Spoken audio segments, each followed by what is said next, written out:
Dedicating our conversation to Yom HaAtzmaut, which begins in a few hours. It's well begun in Israel already. This is a very high holy day time for Israelis, of course, because we had Yom HaShoah a week ago. Today, actually, here, yesterday in Israel, was Yom HaZikaron, Memorial Day. And tonight will be Yom HaAtzmaut, which is Israel Independence Day. Stanley writes wonderful poems. So why don't we begin with Stanley's poem while people are coming on? Stan, go ahead, you're up. Thank you.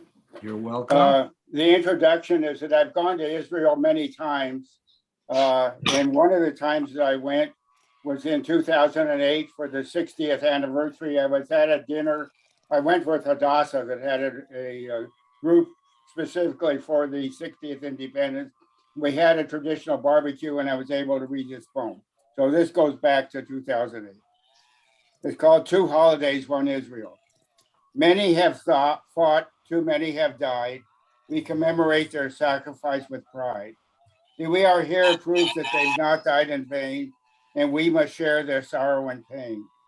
It is up to us on Yom HaZikaron to remember that we are not alone. The legacy of the fallen in war after war is carried by Jews from every shore. This day of remembrance and sorrow is followed each year by a glorious tomorrow. The day we proclaim a Jewish state where our people know freedom instead of hate. A state where our values to our children are passed and they can be sure their children won't be gassed. Make sure audio is off. On Yom HaAtzmaut, all our voices must cry, the people of Israel live, Am Yisrael Chai. Now we celebrate 60 years of hard-fought victories and many tears. 6 decades of our people on our land working to sustain the place where we stand.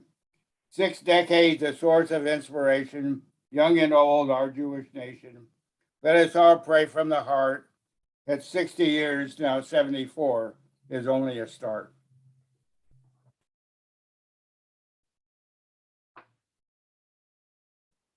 Well, there it is. Thank you.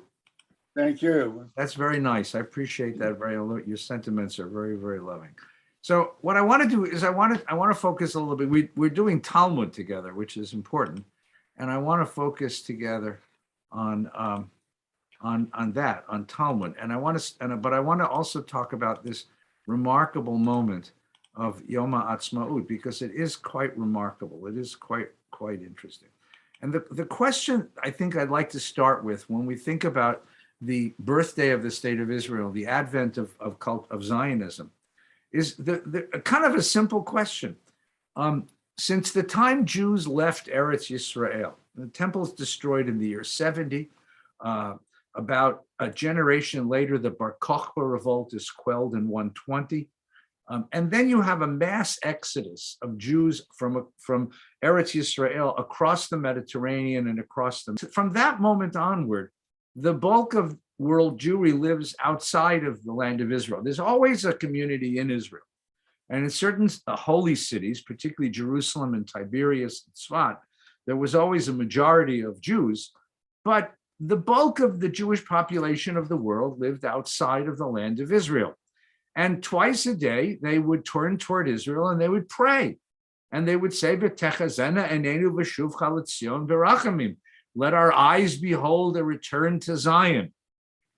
At the end of the Passover Seder and at the end of Yom Kippur, we say, "L'shana haba b'Yerushalayim," next year in the land of Israel. In the Seder itself, when we did Halachma, we say, "Hashatahacha L'shana haba da'aret Yisrael." This year we're here. Next year, may we be in Eretz Yisrael. Well, here's the interesting question. If everyone is turning toward Israel, if everyone is praying toward Israel, if everyone is yearning for Israel, why didn't they go back? Why did it take until the 19th century, the very end of the 19th century, for there to be any sort of mass movement back to Eretz Yisrael? And what's interesting, of course, if you know, and you all know this, is that the ones who went back, with some exceptions, were predominantly the non-religious, those who had rebelled against traditional religion. Now, the exceptions are important exceptions. There were certain Hasidic groups, for example, who went back to Eretz Yisrael en masse. But mightily, the vast majority of the chalutzim of the first and second aliyah were people like my parents who were very anti-religious. They were members of socialist groups. They were members of Zionist groups that saw religion as can't hear it. Well, put Oh. this in. Hey, we can hear you. They saw religion as a problem more than they saw it as an inspiration. So the question is, why didn't they go back and what changed? So let's take a look at that just for a moment, shall we? And we've been learning Talmud. So this afternoon, I'd like to bring you a piece of Talmud. At the end of Tractate Ketuvot. Now, Tractate Ketubot, as the name implies, has to do with marriage contracts. Okay? It is part of the section of the Talmud called Nashim, which deals with family law, marriage, divorce, children, and these kinds of issues. Tractate Ketubot has to do with all of the legalities of getting married and then getting unmarried. Okay? And Tractate Ketubot at the end asks a very interesting question. What can you force your wife to do?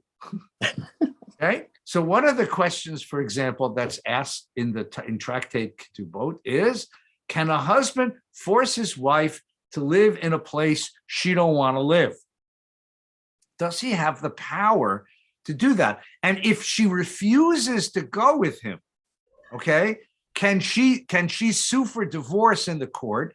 And can she get her ketubah? Now, getting her ketubah means, can she collect upon the amount of money that he promised to give her should he divorce her or when they got married? Can she collect her ketubah if she refuses?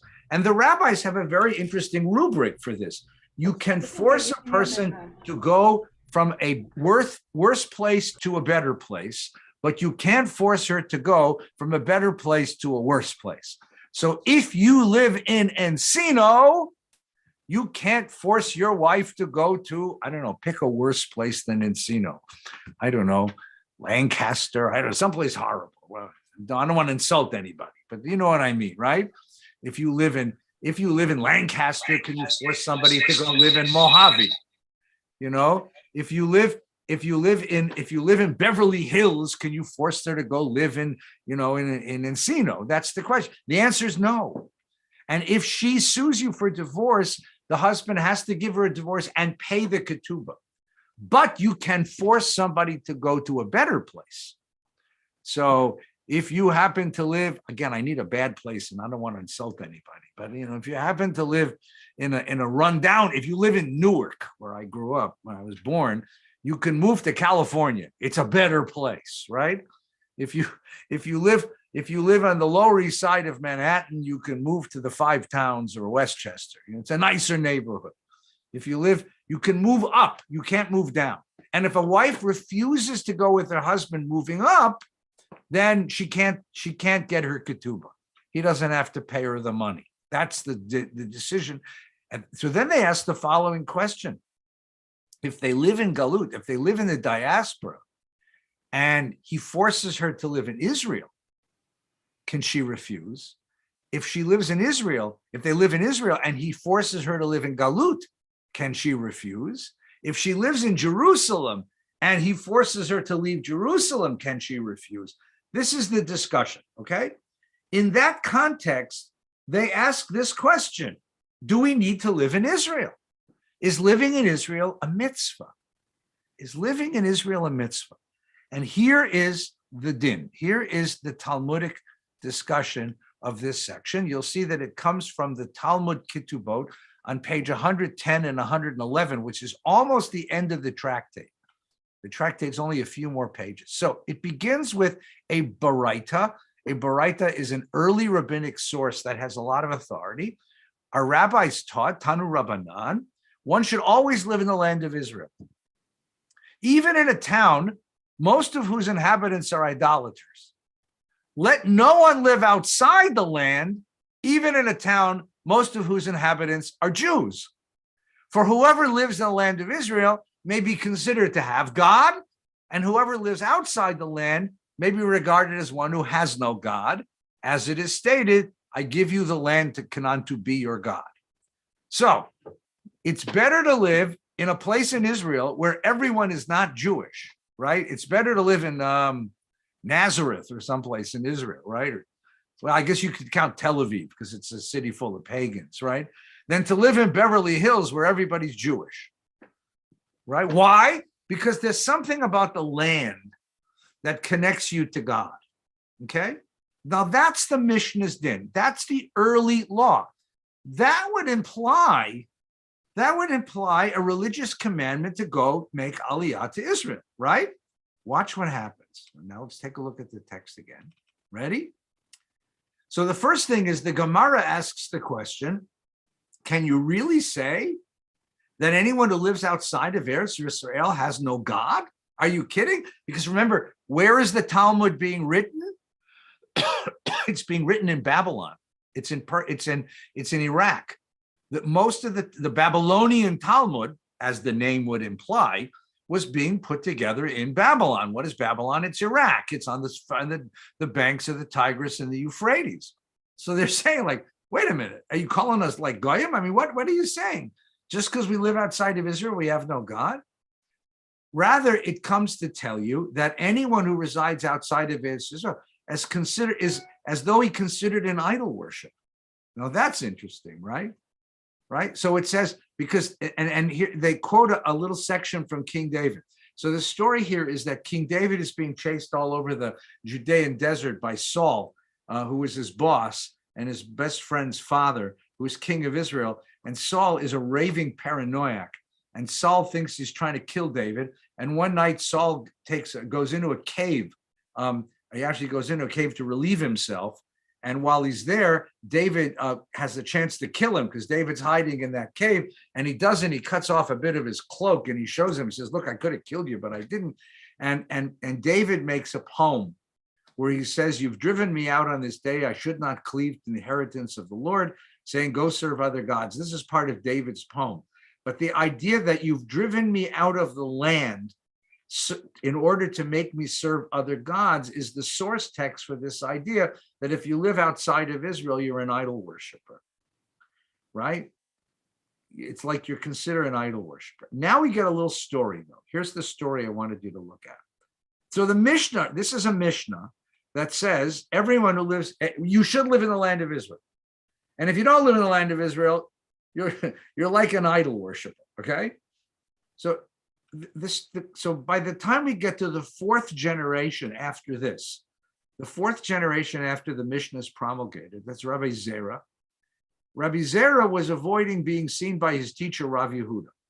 So they're living in Babylon, and they're living 200 years after the Mishnah is promulgated. And Rabbi Zera is avoiding his teacher. He's hiding from his teacher. Why? Because he wants to make Aliyah to Israel, and his teacher refused to let him. And Rav Yehuda taught anyone who ascends from Babylon to Eretz Yisrael transcends a positive commandment. So Rav Yehuda is completely contradicting the Mishnah, which is very unusual that a fourth generation rabbi, 4 generations after the Mishnah is promulgated, would contradict it so completely, so blank, right? As it is said, anyone who ascends from Babylon to Eretz Yisrael transgresses a positive commandment, as is stated, they shall be taken to Babylon, and there they shall remain until the day I recall them, said the Lord. That sounds pretty definitive, doesn't it? Except for one small problem. What is the they here? Does that refer to people? Because if you look into the book of Jeremiah, it doesn't. And that's what Rabbi Zera responds. Rabbi Zera says that verse wasn't written about people. It was written about the vessels of the temple. When the Babylonians destroyed the temple, they stole the menorah, they stole the altar, they stole all the silver and gold vessels, and they're going to remain in exile, not people. Rabbi Zera felt that it was his obligation, according to the Mishnah, to make Aliyah to Israel. Rav Yehuda, his teacher, said it's his obligation to stay in diaspora until God calls you. So they say, well, Rabbi Yehuda got called out because Rabbi Zera's reading of the verse is clearly the better reading of the verse, because it's the verse just before it says, thus says the Lord God of hosts, God of Israel, concerning the vessels that remained in the house of the Lord. There's no ambiguity there. So they go back and they say, okay, well, then give me the verse that Rav Yehuda bases his opinion that it's forbidden to make aliyah to Israel. And he quotes a verse from the Song of Songs. Now, remember that in the rabbi's imagination, the Song of Songs is not a sensual, sexy love poem between two young, star-crossed lovers, the way we might read it. The Song of Songs is a parable. It's a parable of the relationship between the people Israel and God. And so when he reads this, he reads the Song of Songs as a description of our relationship to divinity, to God. And he reads this phrase, I make you promise, O daughters of Jerusalem, by gazelles and by the hinds of the field, that you will not awaken or stir up love until it please. Now look at that verse. It's very interesting. I make you promise that you will not awaken or stir up love until it please. And Rav Yehuda reads that as a promise never to go up to Eretz Yisrael. In fact, his student, Rav Yossi, son of Chanina, said there were actually 3 promises implicit in this particular verse, right? The 3 promises are, you will not awaken, you will not stir up love until it please, right? So the 3 promises are, first of all, that Israel will not go up altogether as if surrounded by a wall.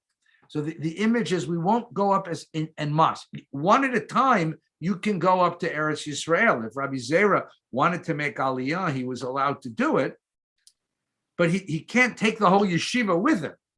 We're not going to make, we promised God not to have a mass movement returning to Eretz Yisrael.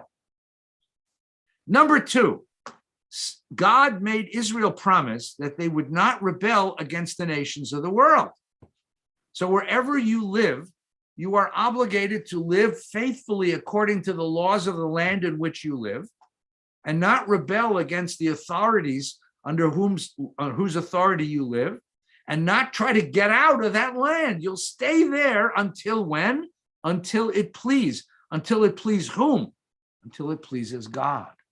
Until the time of redemption comes. And third, in return for these 2 promises, what did God offer? God made the idolaters promise they will not oppress Israel too much. Too much. You can oppress Israel. Like, you know, the famous definition of anti-Semitism is hating Jews more than is absolutely necessary, right? I mean, too much. Like, the idolaters are going to do bad things to Jews because that's who they are. They're cruel people. But, like, don't kill them all. Don't kill them all. So what we have here is it's a nice little midrash, but there's actually something very deep involved in this. We have here a theory of history. What is the theory of history? The theory of history is that on the day that we left Eretz Yisrael, God made a bargain with us. And the bargain was that so long as the world remains unredeemed, so long as Messiah hasn't come, we will stay put in diaspora. We will wait faithfully in diaspora for God to engineer redemption when God feels it's the right moment, until it please, as the verse says. We will not try to make Aliyah together. We will not rebel against the nations of the world and try to take power in diaspora. We will remain passive, as it were, living a pious life until such time as God is ready to redeem us. And in return, God will make sure that the Goyim don't kill us all. A few pogroms? Yes, maybe. But there won't be a mass extinction of the Jewish people in diaspora so long as we observe these promises. And that is the ideology of Rav Yehuda. Rav Zera disagreed with him and tried to make Aliyah to Israel, and that's why Rav Yehuda resisted him. Now, does that sound familiar to anybody? Anyone ever been to the AIPAC policy conference? It's actually a lovely experience for many, many reasons. But across the street from the AIPAC Policy Conference, there are two demonstrations, okay? One demonstration is by pro-Palestinian activists who think it's a shanda that the American government supports Israel. That you expect to see.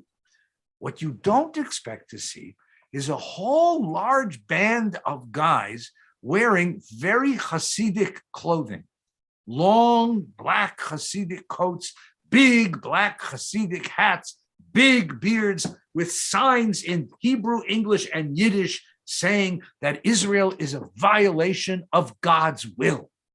These fellows belong to one of two sects of Jews. There are the Satmar Hasidim. They are a group of Hungarian Hasidim who are viciously, violently, passionately anti-Zionist. And the other group is called Niture Karta, which are not Hasidim, by the way. They are Lithuanian, they're anti-Hasidic. But the one thing they agree with the Satmar on is that Israel is a shanda. And this Niture Karta group is very interesting. I'll tell you why. Because they insist that they live in the 14th century, with one exception. They have a website. And I looked them up. And guess what it says on their website? You will guess. Remember the three promises, right? Will not go up in mass, will not rebel against the nations of the world, and in return, God will make sure that the Goyim don't kill us all. So what does Niture Karta say? Where did Zionism start? It started in, well, Herzl was born in Hungary, but he grew up in Austria. It started in Austria. Who else was born in Austria about the same time as Theodor Herzl? Yes, that's right, him. And that's the reason why the Holocaust happened. The Holocaust happened because you Zionists, you violated the three promises. You came up en masse in order to gain your independence and sovereignty, right?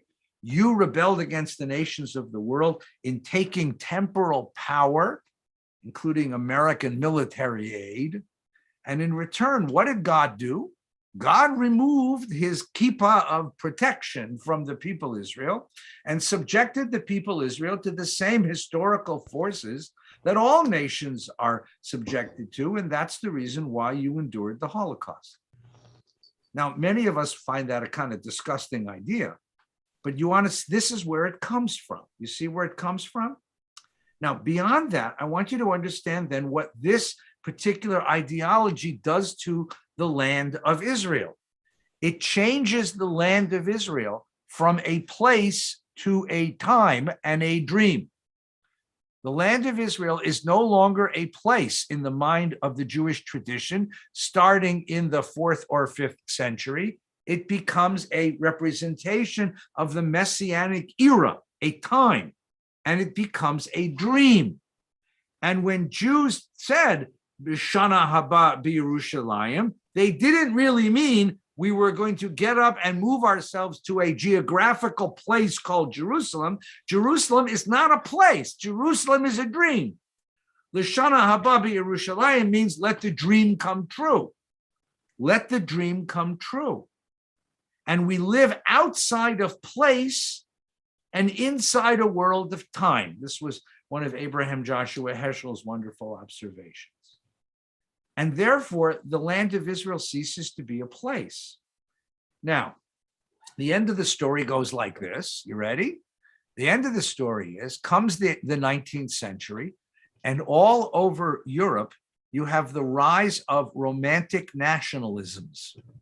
You have the rise of Austrian nationalism and German nationalism, which gives you a united Germany, and Italian nationalism, which gives you a united Italy, and Polish nationalism, which gives you a united Poland, and all these different nationalisms, and they all bring together love of people, love of a people's history, language, a new emphasis on language, faith, and land.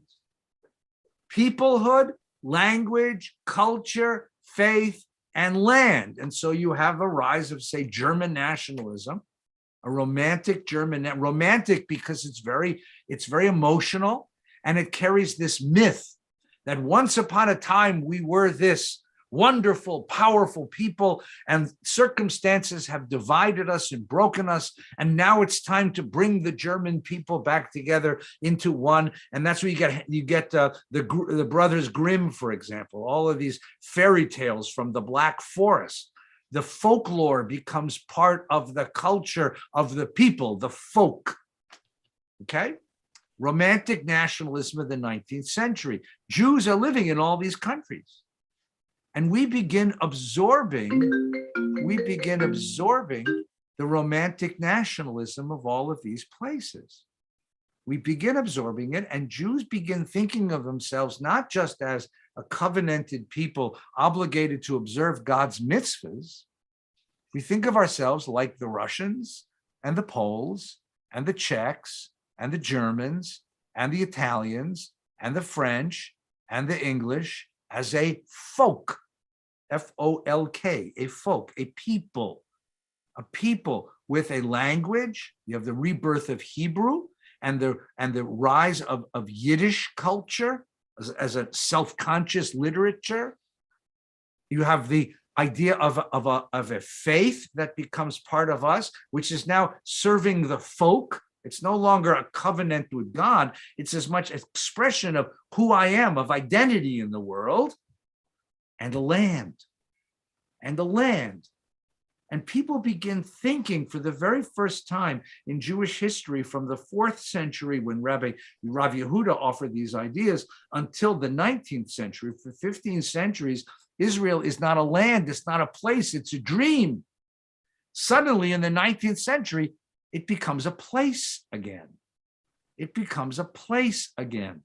And the person who promulgates this idea, that is the person who refutes Rav Yehuda's midrash that we just saw about the 3 promises, is a man named Theodor Herzl, born in Budapest, raised in Vienna, becomes the leader of political Zionism.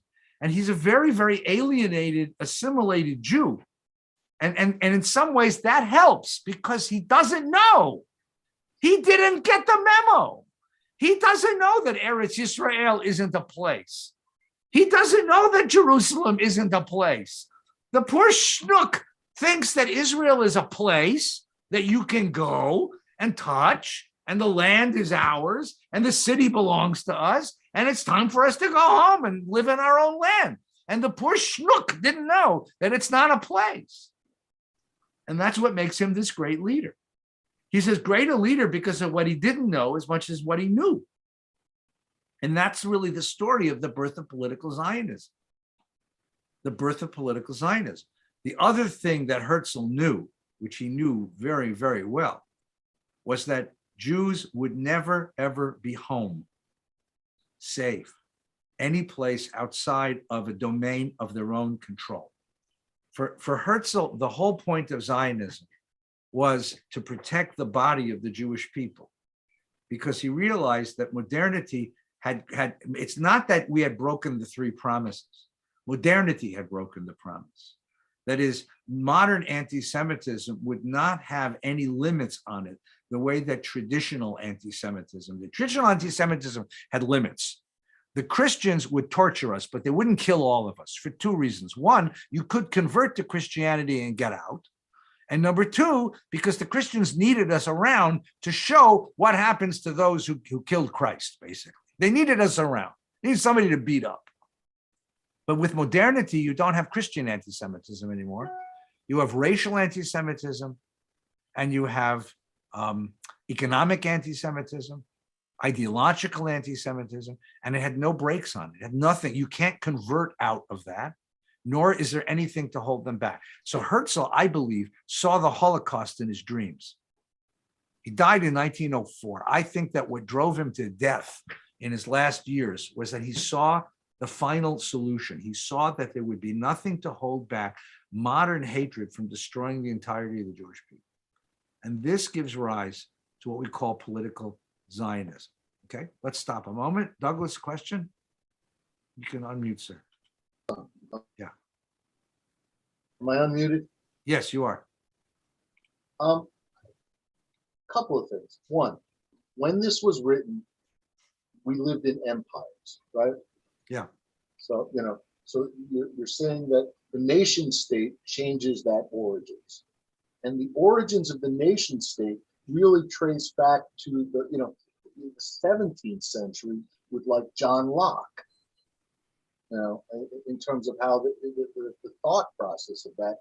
And, what you see, I think that political Zionism emanates from the philosophies of people like Locke and Hobbes. That's a theory of government. I'm arguing something. You could make that case, and there are thinkers that agree with you. I'm arguing that it comes out of 19th century romantic nationalism, because it starts with this idea of the nation, the folk. Okay. And as to your comment about anti-Semitism, I refer you to James Carroll's book. I know you've read it. I know we've hosted him, Constantine's Sword. I don't think you can, divorce European anti-Semitism from its Christian origins. No, not at all. And I wouldn't divorce it from its Christian origins, except that modern anti-Semitism, rooted in Christian anti-Semitism, looks at Jews differently than the Christians did. I mean, ultimately, what do the Christians want? They wanted to substantiate their claim to being the new Israel. They want to convert everybody, right? And so there are breaks. There were limits on how thorough a job they would do in destroying the Jewish people, right? Hitler had no breaks. Hitler wanted a final solution. He meant that, because racial anti-Semitism, you can't convert to a new race. You can't declare yourself Aryan. And second of all, economic anti-Semitism and the kind of political anti-Semitism that Hitler promulgated, there's nothing to stop them from destroying everything, from destroying every Jew. Herzl saw that this was going to be he really, by the way, he thought it wouldn't be in Germany. He thought it'd be in France. He thought it would be in France. He thought that the rise of nationalism, the same romantic nationalisms, would end up pushing us out of Europe or pushing us out of the world. And his idea was get Jews out of Europe. Now, he didn't know America. He didn't know anything about America, although at the Third Zionist Congress, one of the territories that he was considering was Arizona. He considered 5 territories. Palestine was certainly number 1, right? But Azerbaijan, Uganda, Arizona, and Argentina were the 5 territories he considered. Now, can you imagine if the Jewish state was in Arizona? I mean, if you can put the London Bridge in Lake Havasu, you can put the Wailing Wall in Prescott. I mean, just think about that. You could make Aliyah on Southwest Airlines, and by the time you'd finish a bag of peanuts, you'd be there. None of this 16 hours of El Al torture. In 45 minutes, you'd land in Tucson and it'd be in the promised land. I think that'd have been a great idea. I mean, I love Israel, don't get me wrong, but I think it would have been so much more convenient to put because in 1904, who lived in Arizona? We would be, instead of fighting the Palestinian Liberation Organization, we'd be fighting the Navajos, right? I mean, I think it'd have been a great, they didn't ask me, of course, but listen, but the idea, the reason why he considered it was because he wanted to get Jews out of Europe now. So when the British government came a little bit later and offered Uganda, the Zionists said no. First of all, because they were attached to Palestine. They were afraid if they got Uganda, they'd never get Palestine. I think that was a mistake. What would have happened in the world if 1 million European Jews would have been relocated to Uganda? Well, eventually we would have gotten Palestine. But instead of killing 6 million, Hitler would have killed 5. It still would have been the worst crime ever committed on this planet. But there had been an extra 1 million Jews in 1945. And if there were 1 million Jews more in 1945, how many more Jews would be alive today? And they'd be Eastern European Jews like Herschel Fox, who spoke Yiddish and ate gefilte fish. I mean, just think of this for a minute. It would have changed our history, but nobody asked me. That's what happens. All right, first, Stanley, you want to give it a go, and then we'll come back to Douglas. Okay. In the text that you put up with the promise, you had some of it in bold and some of it not in bold. Is that Yeah. the Talmud tradition of having only the direct translation in bold and everything else that's more or less, explanation, not in bold. Yeah, So you know, here it is. You see, everything that's in bold is Talmud. Everything that's italicized is Bible. And everything that's in regular print is just an explanatory note that's added because, you know, Hebrew is very terse, except for this section. I should have bolded these three. That's Talmud too.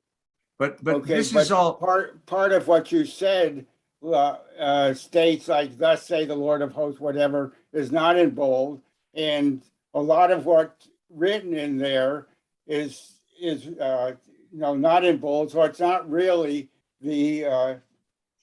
no, it really No. is. Look what it says. Here's the Mishnah. The Does I rabbi make said you you a should live in promise? Israel. No, go down to I make you a promise. Yeah. He's quoting the verse, but he only quoted the first few words of the verse, Right. assuming you know the Bible by heart and you know Okay, that's so- the end of the verse. Okay, So so I it's just really gave you in the end of the verse because not all of it's- us remember the Bible by heart. Right, so it's in the Bible, but it's not in that. Correct. Talmudic. Okay, that's what I wanted. It's implied in the Talmud because the Talmud, Right. remember, somebody had to copy it by hand. So he added all these abbreviations. So the Talmud knows you know it by heart. The problem, Stanley, you know what the problem is, Stanley? Yeah. I know the words to the Flintstones song. I don't know the Bible by heart, right? I know all the phone numbers and all the houses I ever lived in. I don't know the Bible by heart, you know? I can tell you 50 passwords for 50 different websites that I subscribe to. I don't know the Bible by heart. My head is full of crap instead of full of Torah. And that's a problem with being a modern Jew. All right. Let's take a look now. We have 15 more minutes. I want to show you another sacred text. So in May of 1948, in November 29th, 1947, the United Nations votes, and they vote to partition Palestine and to create two states, a Jewish state and a Palestinian state. That effectively is the Declaration of Independence of Israel. And the British, who were ruling Palestine at that moment after the First World War, what was called the British Mandate, declared that in 6 months, on May 6th, on May 5th, they're going to leave. And they're going to do it because the British, they just hated Jews. They're going to do it on Friday afternoon, like Erev Shabbos, they're going to leave, right? So Ben-Gurion is the head of the Yishuv Council. He's facing an issue. Should he declare independence? And he has a meeting of the Yishuv Council, and they make the decision to declare independence. And he asks Moshe Sharet to write the Declaration of Independence. And Sharet works with a group of other lawyers, and they slap together this Declaration of Independence. It's not well written, but it's ours. And the great story is that they decided to sign it 3:00 in the afternoon, Erev Shabbos. They're going to use Dizengoff's house because Dizengoff had a basement. And they were afraid that if the Arabs bombed the building, at least the basement would survive. Today, it's an art museum.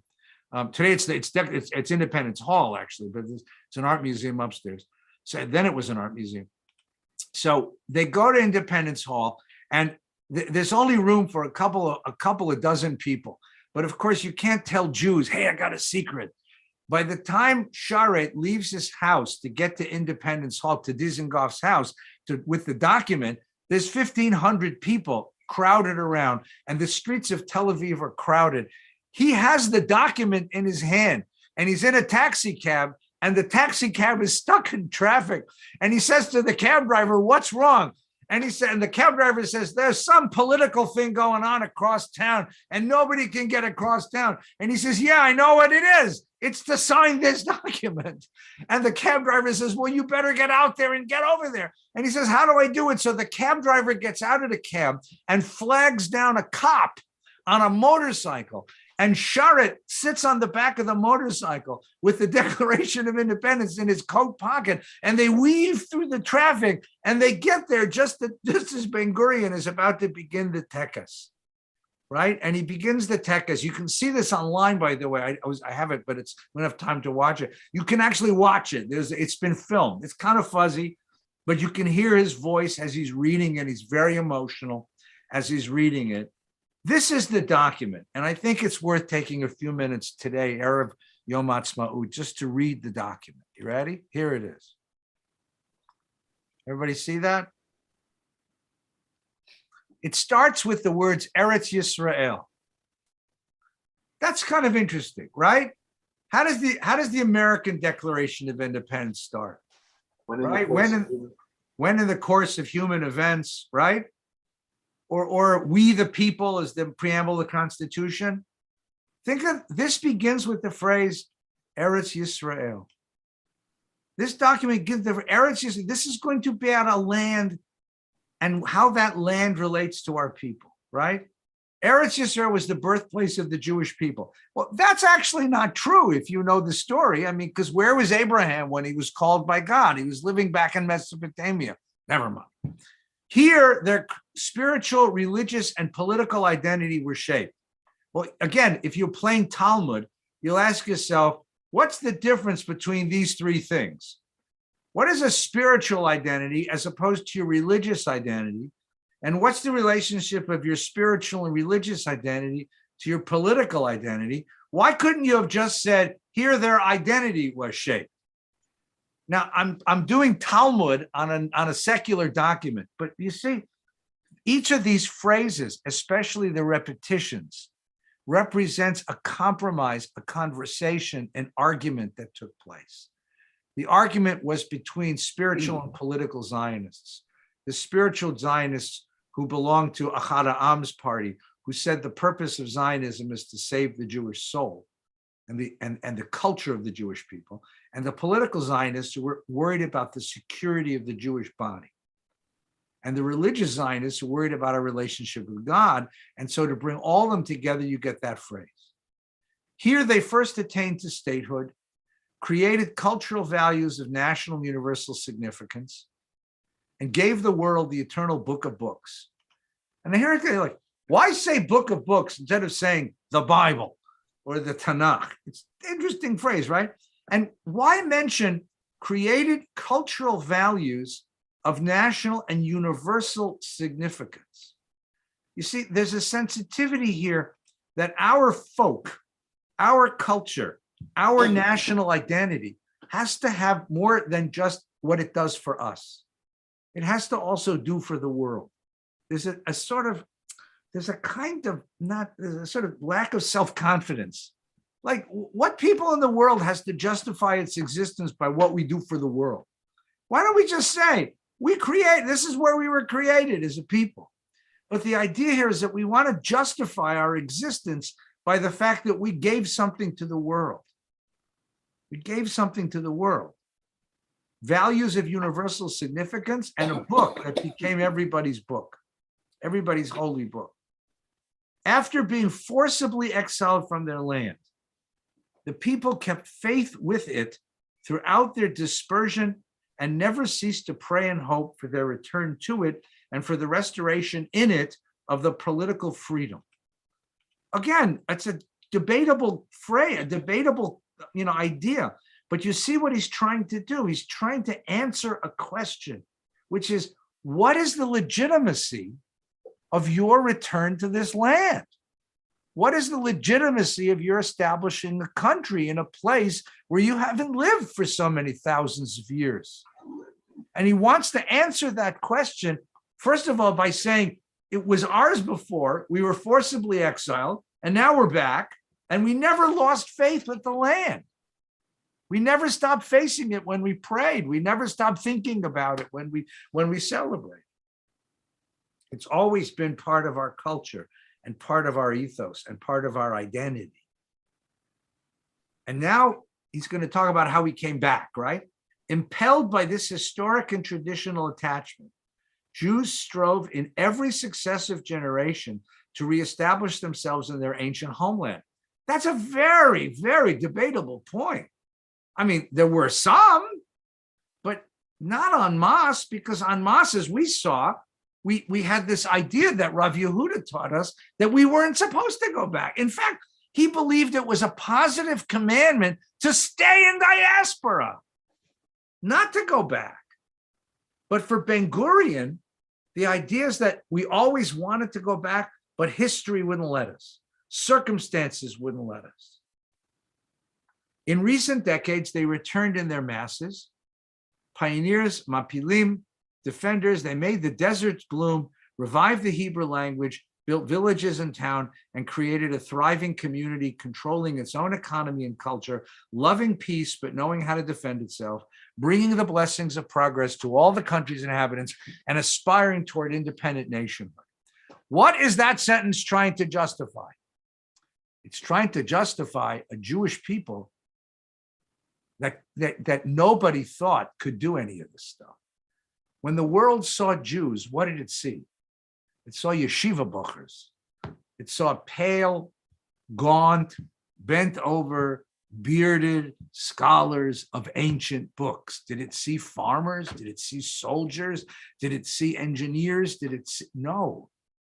But what Ben Gurion is talking about is that this people came back to the land, and the land brought it back to life. And that this people has done something quite remarkable. It has not only resurrected what was once a wasteland, it's resurrected its own internal power, its own powers of creativity. That's what's amazing. This people that nobody thought could do this. I mean, after all, made the desert bloom. We were city dwellers. In Europe, you weren't allowed to own land, right? Revived a language that nobody spoke and turned it into a real language, not just a study language. Built villages and towns, created a thriving community, controlling its own economy and culture. We did things that nobody thought we could do because the land is as much a part of rebuilding us as we are rebuilding it. That's why Israel is important for David Ben Gurion, because it's the revival of the cultural juices of the land. See, in the year 1897, at the summons of the spiritual father of the Jewish state, Theodor Herzl, the first Zionist Congress convened and proclaimed the right of the Jewish people to national rebirth. Now he's talking about, so he's advanced history. Look how quickly history moved, everybody. You see how quickly history moved? We created the book of books. There's the Bible, right? We were in dispersion for 2,000 years. This is all of Jewish history from Abraham until the 2nd century, until the Romans, right? This is the 19th century, and this is now the 20th century. It's history is speeded up in these 3 paragraphs. You see how that works? At the summons of the spiritual father, Theodor Herzl, the first Zionist Congress convened, proclaimed the right of the Jewish people to national rebirth. The right was recognized in the Balfour Declaration of the 2nd of November, 1917, reaffirmed by the League of Nations, gave international sanction to the historical connection between the Jewish people and the land of Israel and to the right of the Jewish people to build this national home. And if you skip the next paragraph a minute, and on the 29th of November, the United Nations passed a resolution. So what is he doing? He's justifying, he's legitimating why we have a right to this land, which is such a Jewish thing to do. Because, like, who justifies your right to your own homeland, right? It's my home. Get off my property or I'll blow your brains out. That's a good American idea, right? But the idea that we're Jews and we have to justify everything Talmudically. Oh, first we had this declaration, then we had that vote, then we had this mandate, then, like, it's our land. I mean, he could have said that. Jabotinsky, who was his contemporary, just said, like, screw you, it's our land, right? You want to fight about it, I mean, think about this for a minute. I mean, Zelensky doesn't have to go to the world and make a case that Ukraine is a separate country, right? Putin said Ukraine doesn't exist. Zelensky said, yeah, come and take it from me. So, I mean, that's what's going on in Eastern Europe right now, right? Ben Gurion has this Jewish need to justify the thing and to show we're really right. We're really right. It's not because we have an army. We're just really right. And if you ever get into arguments with anti-Zionists, this is like you get into this, you get sucked into this argument. It's like, well, this vote of the United Nations and this resolution, and it's a Talmudic way of doing it, right? In the middle, he puts one other idea, which is really very interesting. And it's a really interesting question of what it's doing here. This is this paragraph here. The catastrophe which befell the Jewish people, the massacre of millions of Jews in Europe, was another clear demonstration of the urgency of solving the problem of its homelessness by reestablishing in Eretz Yisrael the Jewish state, which would open the gates of the homeland wide to every Jew and confer upon the Jewish people the status of a full privileged member of the community of nations. Now, who is that directed to? That's not directed, it could be directed to the world. I think that one's directed to us. Ben-Gurion had a very powerful philosophy called Shlilat HaGolah, which basically meant Jews shouldn't live any place except in Israel, because eventually they're going to come get you. And I think that sentence in particular, is not just justifying Israel to the nations of the world. He's justifying Israel to the Jewish people. He's saying to the Jewish people, you who are not Zionists. And remember, at the moment this thing was signed in 1948, a large part of the Jewish world was not Zionist. The Reform movement, not Zionist. The major parts of the Orthodox, not Zionist. Even some of the conservative, not so Zionist.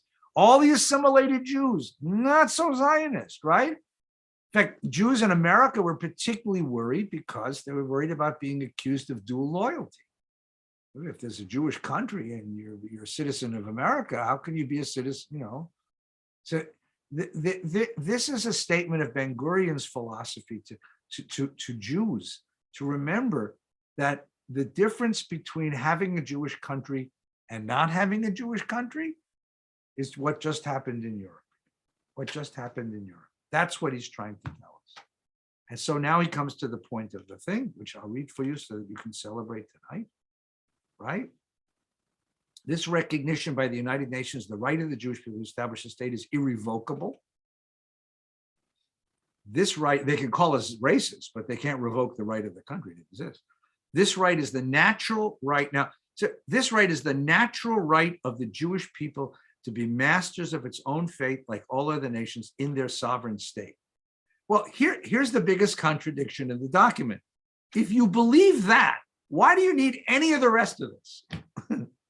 If you believe that we're a people and every people has a right to live in its homeland and to continue and to have self-determination, to determine its own, why do you need to justify all this stuff with votes and mandates and declarations and documents? But he's aware of the fact that you and I can say this, but the world doesn't look at Jews that way.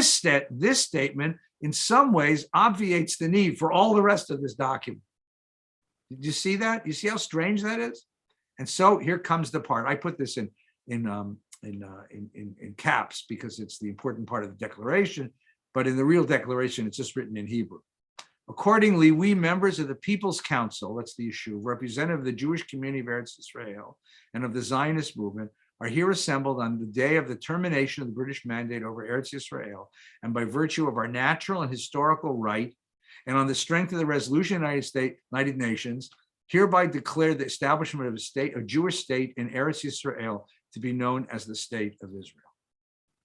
That's the moment that we return to history. That's the moment we're going to celebrate tonight. It's a very brave thing to do, in many ways very stupid.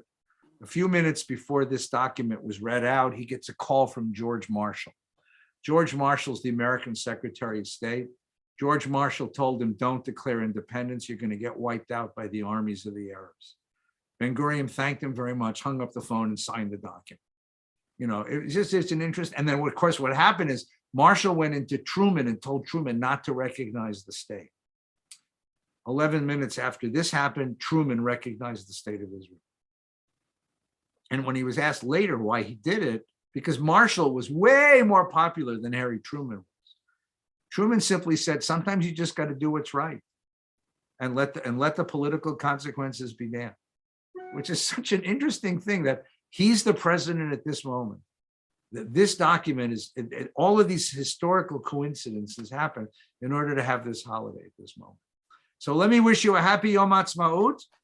Everybody go get a falafel and a blue and white cookie, right? And remember and celebrate a little bit, go sing Hatikva, and we'll see each other next couple of weeks, okay? Thank you. Stay well, Are you everyone. familiar with the organization Masa in Israel? Yeah, it's a nice organization. Right, they had a terrific ceremony. They do every year. on the beginning of Yom HaZikaron. Yeah, I saw. So, very nice celebrations going on Yeah. all over the community tonight. We're going to be online tonight with Rachel Korazim at 7 o'clock, one of the world's greatest teachers of Israeli culture and literature. And she's going to take us through how Israel celebrates Yom HaAtzmaut. So come and celebrate Yom HaAtzmaut with a true Israeli Rabbi, teacher. Yeah. And then Judy's class starts tomorrow night. All right. speaking of book and books, and Rabbi, this was beautiful. And last week, Rachel gave an unbelievable presentation. She's excellent.